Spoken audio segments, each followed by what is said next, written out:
Nós vamos continuar a focalizar alguns aspectos da filosofia cósmica do Evangelho, sobretudo as parábolas. E hoje vamos tratar de o reino dos céus é semelhante a um grão de mostarda que alguém tomou, plantou no seu campo, e o grãozinho brotou, cresceu e deu um arbusto tão grande que até os passarinhos fizeram ninhos nele. Está lá, está lá no Evangelho. Agora o mestre não fala provavelmente da nossa mostardeira daqui. A nossa mostardeira é uma hortaliça, pequena, não é? Não chega a 1 metro. Mas a mostardeira do Oriente, da na Palestina, chega a 2 metros e até 3. Que é uma árvore. No nosso mostardeiro, os passarinhos não podiam fazer ninho, não tem lugar. É uma hortaliça a nossa mostarda. Mas ele fala daquela da Palestina que chega a ser uma pequena árvore. É mais do que arbusto, até uma árvore. Então temos que tomar, né? Quando ele diz que os passarinhos fizeram ninho lá, não estranhar, porque é uma pequena árvore. Então ele diz: o reino dos céus é semelhante a uma árvore que era uma semente muito pequena no princípio. É uma sementinha redondinha, uma semente mostarda, todos conhecem, mas depois fica bastante grande. Só isso. Uma comparação. Toda parábola é uma comparação entre o símbolo material e o simbolizado espiritual. O reino de Deus é o simbolizado espiritual e a mostardeira é o símbolo material. Agora temos que descobrir qual é a semelhança entre a mostardeira como semente e como planta, como semente e como planta, e o reino dos céus. Deve haver uma semelhança, porque toda parábola supõe um ponto de contato, uma semelhança. Vocês podem imaginar qual é o ponto de semelhança entre esta planta, seja como semente, seja como planta, e o reino dos céus? Primeiro, o que é que vocês entendem pelo reino dos céus? Nós sempre entendemos a coisa depois da morte. Não tem nada que ver com o céu depois da morte. Nós, quando falamos em céu, logo pensamos que a gente tem que morrer primeiro. Não tem nada que ver com isso. Nós não estamos tratando de um céu póstumo. O céu é aqui e agora. Que é isso? O céu é a autorrealização do homem quando ele funciona corretamente de acordo com a sua natureza integral, então ele está no reino dos céus. Se ele não funciona corretamente, então ele não está. Então o reino dos céus não é uma coisa fora de nós, não é um céu lá do outro lado das nuvens. O mestre não está falando nisso, ele está falando do reino dos céus aqui. E ele usa a palavra reino dos céus para a natureza humana completa. Uma vez queriam saber: mestre, o senhor sempre está falando do reino dos céus, mas onde é que está ele? E quando é que vem? Perguntaram a ele. Ele disse: o reino dos céus não vem de fora. Estão vendo? Não vem lá das alturas, não cai lá do céu. Não vem com o aparato exterior, ele disse. Não vem com o aparato exterior. Também não se pode dizer ele aqui, ele acolá. Não. O reino dos céus não tem nenhuma localização. Não tem nenhum aqui e não tem nenhum acolá. O reino dos céus está dentro de vós. Veja como ele define bem.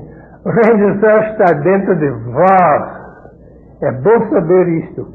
Que ele não entende uma organização social ou uma organização celeste, nem entende propriamente a organização das igrejas, que eles chamam as igrejas o reino dos céus aqui na terra. Bem, as igrejas são organizações sociais. Mas, em primeiro lugar, o Reino dos Céus não é uma organização social, com algum presidente, vice-presidente, tesoureiro, Não. Isso não tem nada a ver com o Reino dos Céus. O Reino dos Céus é a natureza humana em sua plenitude. Mas ela se manifesta por fora, é claro. Ela se manifesta socialmente. Mas se o Reino dos Céus não existe individualmente, de que modo ele se vai manifestar na sociedade? Não é possível.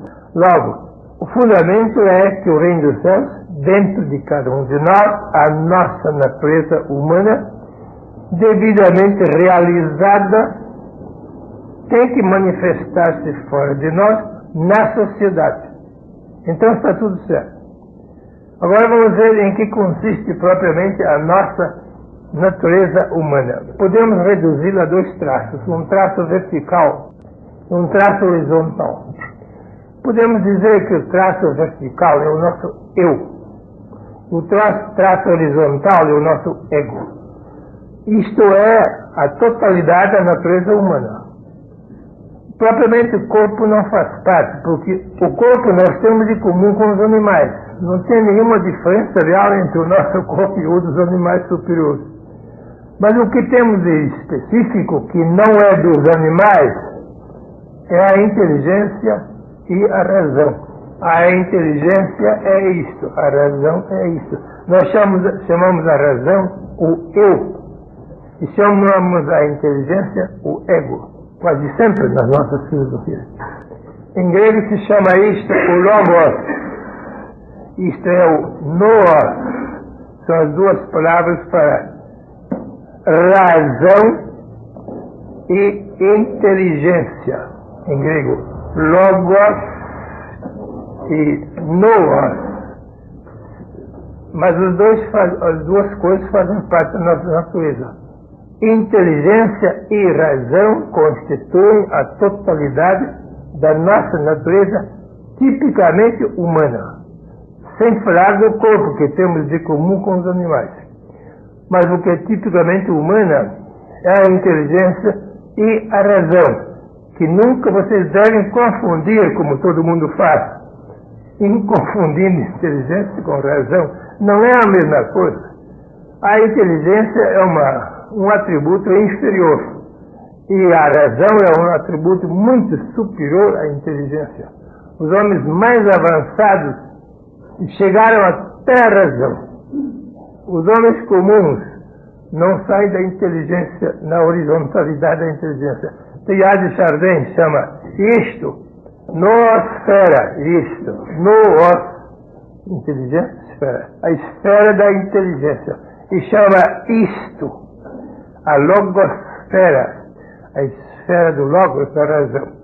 E diz que nós estamos atualmente marcando passo aqui na horizontal da inteligência, que não vai além da horizontal, mas devemos futuramente entrar na vertical da logosfera.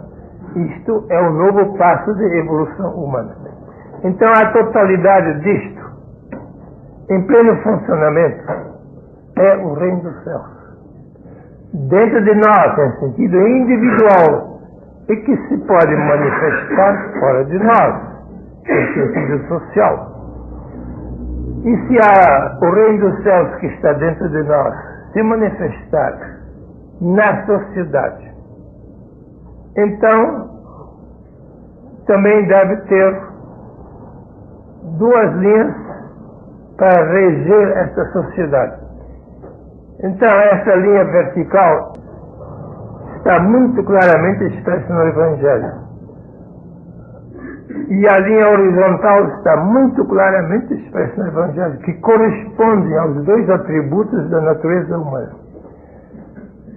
Uma vez o doutor da lei da sinagoga, doutor da lei não é advogado, não, é a lei de Moisés. Os teólogos da sinagoga se chamavam doutores da lei. Jesus não fala de advocacia, fala de religião.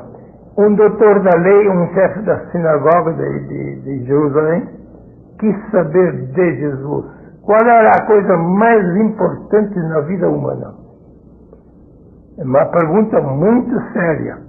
Não perguntou coisas secundárias, facultativas, perguntou para a coisa mais importante na vida humana. Mestre, qual é o mandamento maior na vida da lei? A linguagem dele, nós vamos traduzir em nossa língua.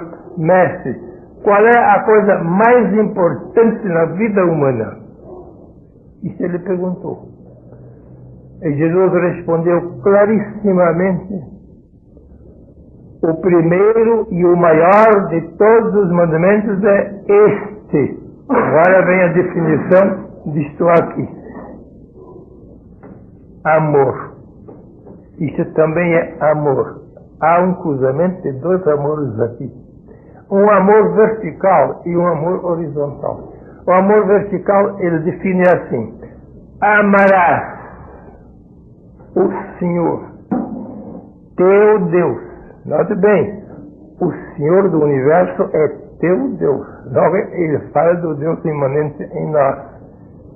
Não há só um Deus transcendente. O mesmo Deus transcendente, Senhor do Universo, é também o meu Deus. Amarás o Senhor teu Deus. Agora, de que modo? Usa 4 palavras para descrever o amor integral para com Deus, que nós chamamos a mística. A experiência mística é o primeiro de todos os mandamentos, a experiência. Se alguém não tem experiência de Deus, não realizou ainda o primeiro e o maior de todos os mandamentos. Não basta a crença. A crença é um prelúdio. Para quem ainda não está na experiência, por enquanto fica na crença. É melhor ter crença do que não ter. Mas além a gente tem que ultrapassar a crença. Crença é um estado infantil da evolução. A criança tem que crer. A criança não pode saber todas as coisas. Os pais têm que dizer e a criança tem que crer, por enquanto. Se nós estamos na infância espiritual, devemos crer. É bom e é necessário mesmo. Mas nós não devemos marcar passo eternamente na crença. Isto é um estágio preliminar. Então, amarás o Senhor teu Deus. De que modo? Com toda a tua alma. Está lá. Com toda a tua mente, com todo o teu coração e com todas as tuas forças. Essa definição que o Nazareno dá do primeiro e maior de todos os mandamentos, a vertical da mística, ou da experiência direta de Deus, não da crença, mas da experiência. É muito maior do que crença. Isto ele designa, marca com 4 pontos: alma, mente, coração e forças. Alma é que nós chamamos do espírito. Quando o espírito se encarna no homem, se chama alma, mas no fundo é a mesma coisa. O espírito de Deus, revestido de natureza humana, se chama alma, anima em latim. Não é propriamente a alma dos psicólogos, que chamam alma a psique. Os psicólogos usam muito a palavra alma e sentimentos anímicos, etc. Mas isso não é bem o que se entende por alma no Evangelho. No Evangelho se entende por alma. Jesus sempre usa a palavra alma. Não usa a palavra espírito, usa a palavra o Espírito de Deus no homem, depois que este Espírito encarnou na natureza humana. Com o nosso nascimento, nosso Espírito encarnou. Antes ele não era alma, era só Espírito. Então, deves amar Deus com todo o teu espírito, com toda a tua alma, mas também com toda a tua inteligência. Imagina, a gente pode amar com a inteligência, que ele chama com toda a tua mente. A mente é outra palavra para inteligência. Às vezes, mente também significa alma, mas nós usamos agora como inteligência.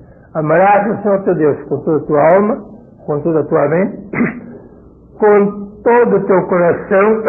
A parte afetiva da nossa natureza humana se chama coração. Todo mundo usa a palavra coração para a parte afetiva, emocional e afetiva. E no fim ele conclui: e também com todas as tuas forças. Não é muito claro o que ele entende com forças. É claro que ele entende o corpo, as coisas físicas.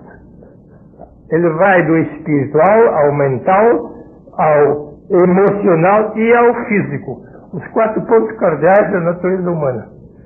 Amar a Deus espiritualmente, mentalmente, emocionalmente e até corporalmente. Isto é que ele chama amor integral. O resto não é amor integral. Se a gente só ama com uma parte da natureza, tem um amor parcial, mas não tem um amor integral. Isto ele chama o primeiro e o maior de todos os mandamentos. Quer dizer, a coisa mais importante na vida humana é a linha vertical da experiência mística que se dirige rumo a Deus. Não se dirige aos homens, dirige-se diretamente ao infinito. Deus não é uma pessoa, Deus é a alma do universo, mas não é uma pessoa. Deus é a vida infinita, o absoluto, o eterno. Isto é que ele entende por Deus. Onipresente. Logo, isto, ele disse ao doutor da lei, é o primeiro e o maior de todos os mandamentos. A coisa mais importante na vida humana é isto, ele disse. Logo, ele supõe que o homem completo na sua evolução humana tenha experiência de um poder supremo que rege todo o universo e também a vida humana. Isto ele chama Deus. Deus. Não é nenhuma pessoa. Também chama Deus sempre o Pai. O Pai está em mim, ele diz. E eu estou no Pai. Deus está em mim e eu estou em Deus. Depois ele olha para os discípulos e diz: o Pai também está em vós. E vós estáis no Pai. Claro, ele não disse que Deus está só nele. Ele disse que Deus está em qualquer criatura humana. A presença de Deus é um fato universal. Mas se nós não temos consciência desta presença, não adianta nada. Se é uma presença inconsciente, ela não funciona. Mas se essa presença de Deus em nós é uma presença consciente, conscientizada, então ele transforma completamente a nossa vida. Isto é que ele existe. Então este é o primeiro e o maior de todos os mandamentos, ele disse. Respondeu à pergunta do doutor da lei. Ele só tinha perguntado isto. Estranhamente ele acrescentou uma outra coisa que o doutor não tinha perguntado. O segundo mandamento. O doutor não tinha perguntado. Tinha só perguntado para o primeiro. Mas ele acrescenta de graça. O segundo mandamento, porém, é semelhante. Não é igual, mas é semelhante ao primeiro. Amarás o teu próximo como a ti mesmo. É isto aqui. A horizontal da ética. Isso nós chamamos a ética da vida humana. Isto é a mística que se dirige diretamente a Deus. Isto é a ética que abrange todos os seres humanos. Cuidado com a restrição da ética. Entre os judeus corria uma ideia muito falsa sobre a ética. Eles diziam: meu semelhante, meu próximo é só meu parente. Quem não é meu parente não é meu próximo. Isso não é verdade. Jesus não aceita isso. Outros diziam: o meu próximo, porque ele diz: amarás o teu próximo como a ti mesmo. O meu próximo é aquele que tem a mesma religião que eu tenho. Não é verdade. O meu próximo, diziam outros, é da mesma raça que eu sou. Não é verdade. Então Jesus propõe a magnífica parábola do samaritano, que não era parente do doutor, que não era da mesma fé, que não era da mesma raça, e contudo era seu próximo. Conta aquela história do samaritano que teve pena de um ferido que estava à beira da estrada e considerou este homem desconhecido, aquele ferido, não sabia quem era, como seu próximo. Ele tinha obrigações para com ele, para com um desconhecido, um estranho, que ele nunca chegou a saber nem o nome desse homem, mas cuidou dele carinhosamente, levando um lugar seguro e cuidando dele numa hospedaria e pagando até por ele todo o tratamento. Isto quer dizer a ética no sentido universal. Como a mística tem que ser universal para com Deus, a ética também tem que ser universal. Abrange todos os seres humanos, independente de raça, de credo e de classe. Todo e qualquer ser humano deve estar incluído nessa linha da ética. Por isso não devemos confundir a ética com a moralidade. A moralidade é uma coisa que nós fabricamos, mas a ética não é uma coisa fabricada por nós, ela é da própria natureza humana. A ética é muito mais larga que a moralidade. A moralidade é mais ou menos uma coisa social. O bom comportamento para com os outros, no plano horizontal do ego, é o que nós chamamos de moralidade. Mas essa ética é um produto da mística. Quem não tem experiência de Deus nunca vai ter perfeita ética. Ele vai amar alguns e odiar outros, como todos nós fazemos. Ele vai ter simpatia para com uns e antipatia com outros. E vai dizer, eu tenho obrigação para com meus parentes, para com os da mesma igreja, para os da mesma raça ou da mesma pátria. Eu não tenho obrigação para pessoas desconhecidas. Isto não é ética. Isto pode ser moralidade, mas isto não é ética. Então o mestre diz, o segundo mandamento é semelhante ao primeiro. O primeiro é vertical para cima. O segundo é horizontal para todos os lados, sem limite. Isto ele chama reino de Deus. O que na nossa natureza se chama a razão e a inteligência, ou o eu e o ego na natureza humana, isto ele chama o primeiro e o maior de todos os mandamentos, que é isso, a nossa relação com o infinito. E o segundo mandamento, que é a nossa relação com todos os seres humanos. Nestes dois mandamentos, diz ele, nestes dois mandamentos, a vertical da mística e a horizontal da ética, nestes dois mandamentos se baseiam toda a lei e os profetas, quer dizer, toda a vida humana. Lei é a vida externa, profetas é a inspiração interna, antigamente. Toda a religiosidade do homem e toda a autorrealização, vamos dizer, toda a autorrealização do homem se baseia nestes dois mandamentos, na mística vertical para com Deus e na ética horizontal para com todos os seres humanos. A planta nunca falsifica a semente. A planta é a evolução da semente. Nenhuma planta pode ser falsificada, nem pela natureza, nem por nós. Vejam bem, a natureza diversifica muitas vezes as plantas. Por exemplo, há muitos tipos de citros, de laranjeira. A enorme variedade de citros, que é o protótipo da laranja. A natureza diversificou a tipos diversos, mas todos são citros.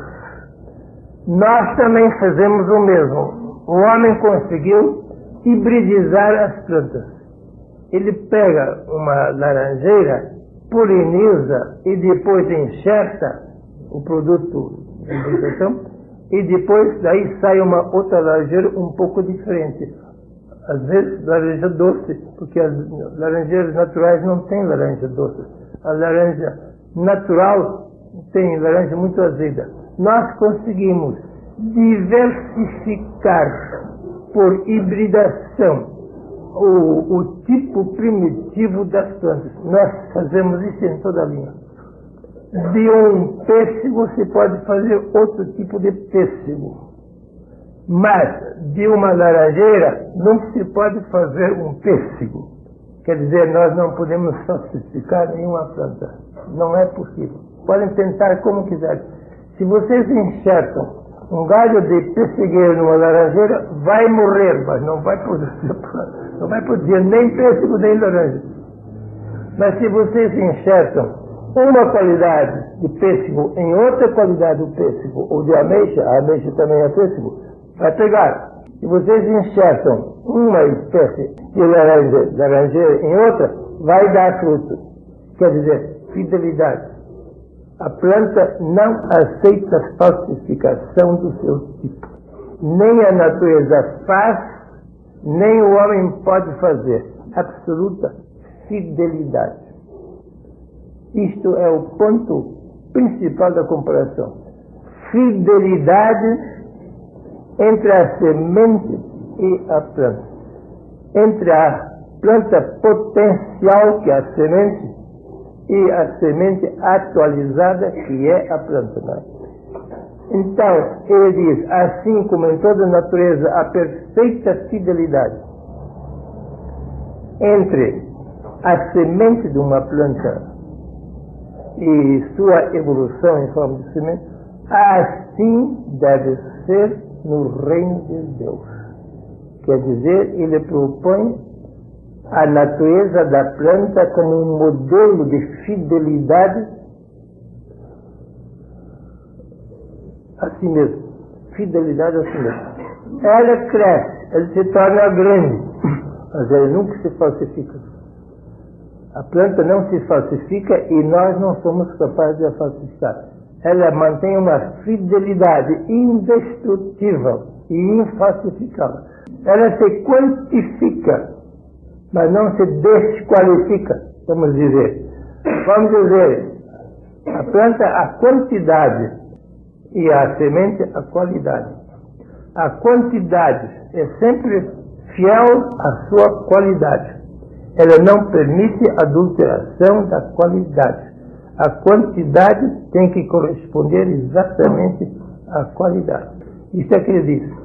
Ele quer dizer, o reino de Deus no homem, a sua natureza humana, tem que expandir-se, tem que realizar-se, autorrealização, mas não deve falsificar-se. Se alguém não desenvolve a vertical da razão ou a horizontal da inteligência, não realizou plenamente a natureza humana. Isso é que ele quer dizer. Fidelidade aos fundamentos da natureza humana. Sendo que a natureza humana é essencialmente racional e intelectual, nós temos que desenvolver tanto a racionalidade, que é vertical, o logos, como também a intelectualidade. Então o homem se torna perfeitamente realizado, mas não falsificado. Se alguém desenvolve somente a inteligência e não a razão, não realizou a sua natureza humana, falsificou a sua natureza humana, desenvolveu só um lado. Se alguém quer desenvolver somente a razão e sacrifica a inteligência, também não desenvolve a sua natureza humana.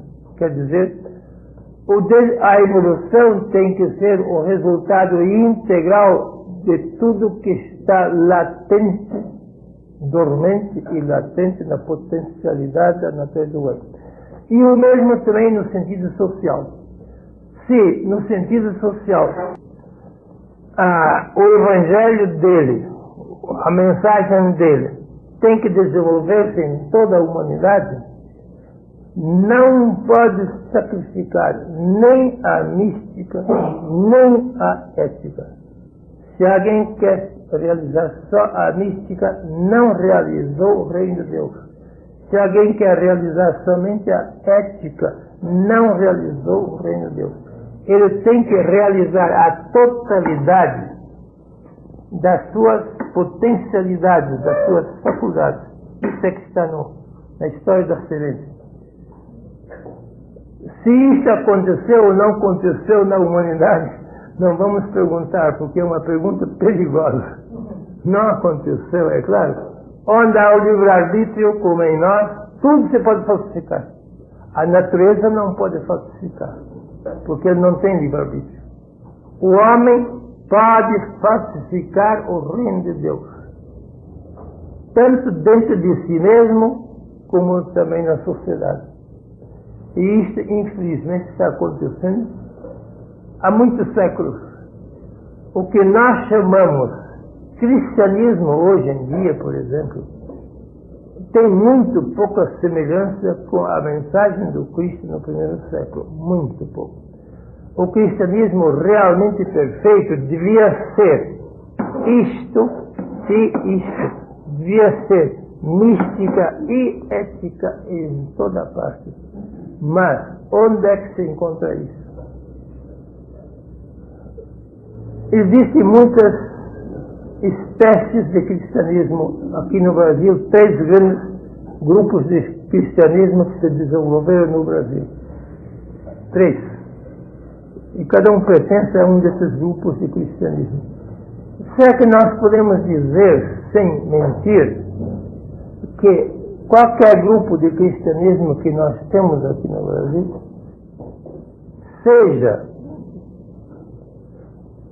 mantenha perfeita fidelidade à mensagem do Cristo no Evangelho? Claro que não. Claro que não. Porque nós aceitamos muitas outras coisas que não fazem parte da mensagem do Cristo.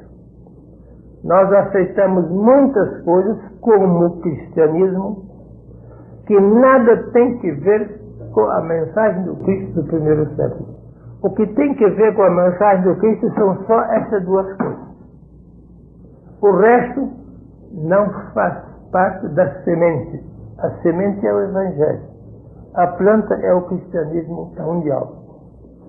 Aqui, o cristianismo mundial não manteve fidelidade à semente primitiva do Evangelho. Evidentemente não. Não vamos nomear ninguém, mas cada um pode verificar que não é verdade. Quer dizer, nós podemos falsificar a semente. A planta não falsifica a semente. Nenhuma planta falsifica a semente. O coqueiro não é uma falsificação do coco. O carvalho não é uma falsificação da bolota. A mostardeira não é uma falsificação do grão de mostarda. São evoluções, mas inteiramente fiéis. As forças primitivas da semente estão todas nas forças da planta, quer dizer, a fidelidade. Assim é que nós devíamos fazer. Nós devíamos, em primeiro lugar, saber quais são as propriedades da semente, que é o Evangelho.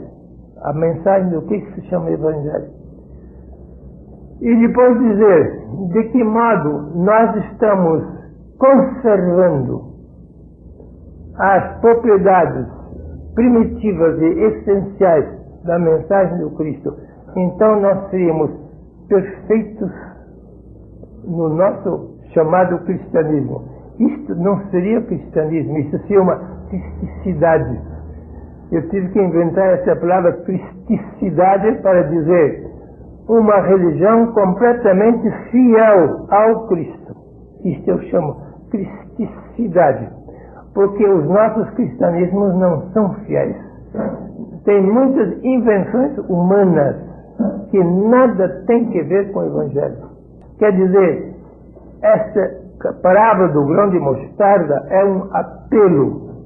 um convite, quase um desafio para toda a humanidade, para ver se a humanidade em que nós vivemos corresponde à semente primitiva ou se foi falsificada. A semente primitiva está aqui, mística, transbordando em ética. As duas coisas são essencialmente necessárias para a cristicidade. Mas o cristianismo pratica outras coisas, acha outras coisas mais necessárias que essas. E se esqueceu dessas aqui. Em quase nenhum grupo do cristianismo se trata seriamente disso aqui. Isto são indivíduos que tratam seriamente disto. Os grandes iniciados, dentro e fora do cristianismo, também no paganismo, também no islamismo, também no judaísmo, praticaram isto. Isto é autorrealização completa. Autorrealização é isto. Ter conhecimento experiencial de Deus. Isto é o primeiro passo. Mas a teoria, por enquanto. Ter experiência de Deus. Isto é um estado de consciência. Mas não ficar só com essa experiência em teoria. Aplicar esta experiência no seu trato com os homens. Então a experiência mística passa a ser vivência ética. A vivência ética é a expansão da experiência mística. Isto o mestre propõe na parábola de Mussadê, desafiando os seus discípulos a fazer o que a natureza faz. A natureza não falsifica a semente. Ela desenvolve a semente, mas com perfeita fidelidade. Não sacrifica nenhuma propriedade da semente. Desenvolve, mas não falsifica. Isto é que o homem devia fazer. Desenvolver, expandir para fora de si a mensagem da verdade dos grandes mestres. Isto vale não só no cristianismo, isto vale em qualquer religião. Toda religião tem os seus grandes mestres. Lá na Índia, na China, no Japão, sempre houve grandes mestres espirituais, muito antes do cristianismo. No judaísmo também houve, no islamismo também, que são as 4 formas de religião mais conhecidas aqui. Cristianismo, paganismo, judaísmo e islamismo, que é dos árabes. Mas todos eles tiveram os seus grandes iniciados. Os iniciados são fiéis à natureza primitiva da sua religião. Os iniciados. Isso se chama iniciação quando alguém é inteiramente fiel a isto, a mística e a ética. Iniciação não é só mística, também é ética. A mística tem que transbordar, tem que manifestar-se em forma de ética. Então, o homem se realizou. Ele se manteve fiel, quantificou a sua natureza, mas não a desqualificou. Aí está o perigo. Quando nós quantificamos, quase sempre desqualificamos. Quantificar é a expansão para fora. E qualidade é a fidelidade para dentro. Mas, se alguém realiza o que devia realizar, ele quantifica para fora sem desqualificar o que está dentro dele. Isto é o exemplo perfeito da parábola da mostardeira e de qualquer outra planta da natureza. As parábolas quase sempre são tiradas da natureza. O símbolo material é da natureza, ou às vezes da sociedade. Mas o simbolizado espiritual, isto cada um tem que descobrir. Isto os discípulos têm que descobrir. O mestre não fez aplicação. Cada um tem que fazer a aplicação do simbolizado espiritual. Quer dizer, tem que perguntar a si mesmo: Será que eu estou fazendo o que a natureza faz? Fidelidade à minha natureza profunda, total? Para nós seria a natureza humana. Eu estou vivendo fielmente de acordo com a minha natureza humana ou não? Quem é que pode dizer? Nós estamos falsificando tudo. Nós estamos falsificando diariamente a nossa própria natureza. Comendo coisas que não são para serem comidas. Pensando coisas que são contrárias à nossa natureza. Agindo com os nossos semelhantes coisas inteiramente contrárias a isto aqui. Nem com mística, nem com ética procedemos. Não temos nenhuma experiência de Deus. Falta da vertical da mística. E muitas vezes, por falta de mística, também não ligamos se cometemos justiça ou injustiça ou não, isso não interessa, contanto que dê dinheiro. Quer dizer que sacrificamos o principal para ganhar o secundário. Dinheiro não é necessário para a nossa autorrealização, é necessário para viver por algum tempo. Mas depois o dinheiro fica aqui e nós vamos embora. Ninguém pode levar consigo nada de dinheiro. Pode ser rico ou pobre, não leva nada, nem um cruzeiro, nem um centavo pode levar. Quer dizer, o homem devia, em primeiro lugar, realizar-se a si mesmo. Não realizar as coisas. Sim, as coisas devem ser realizadas na medida do necessário para podermos viver.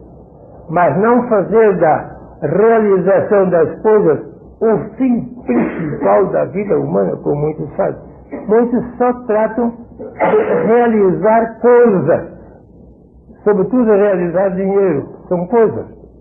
Bem, pode fazer, mas não é a finalidade da vida. É permitido realizar coisas, mas é necessário realizar-se a si mesmo. Uma só coisa é necessária, como diz o Divino Mestre. Uma só coisa é necessária, referindo-se à autorrealização de sua discípula Maria de Betânia, que estava se autorrealizando aos pés do Mestre. Uma coisa, ele diz, é necessária. Maria escolheu a parte boa, que nunca lhe vai ser tirada. Quer dizer, a parte necessária é eterna. Não acaba com a morte. Todas as coisas acabam com a morte. Ninguém pode levar uma coisa consigo. Nada, nada, nada. O que temos vai tudo embora. O que somos vai conosco. O que somos vai conosco por toda a eternidade. O que temos vai embora na hora da morte. Então, conservando fidelidade ao que somos e não correr muito atrás das coisas que temos ou que queremos ter, então realizamos a parábola da fidelidade da planta com a semente. Se falsificamos a nossa natureza humana, que sobretudo é ser, que só em segundo lugar é ter.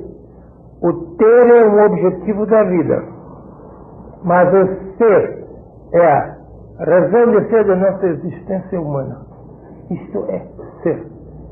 Não sacrificar o ser pelo ter.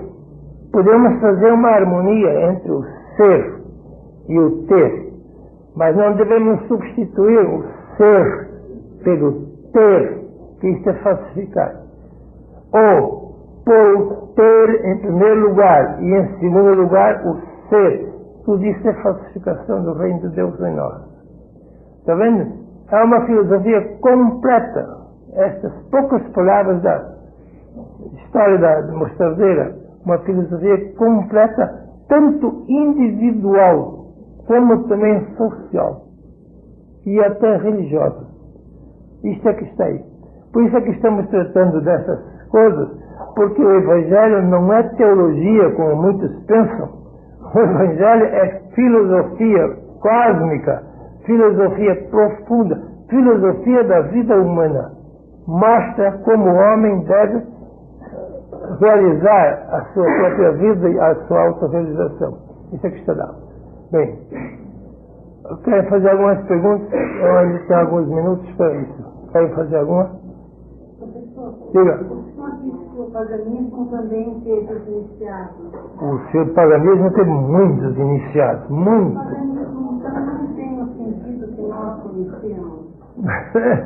Infelizmente, nós só ficamos dizendo que fulano é pagão, quer dizer que não tem religião. Mas dizer que pagão não tem religião é pura bobagem.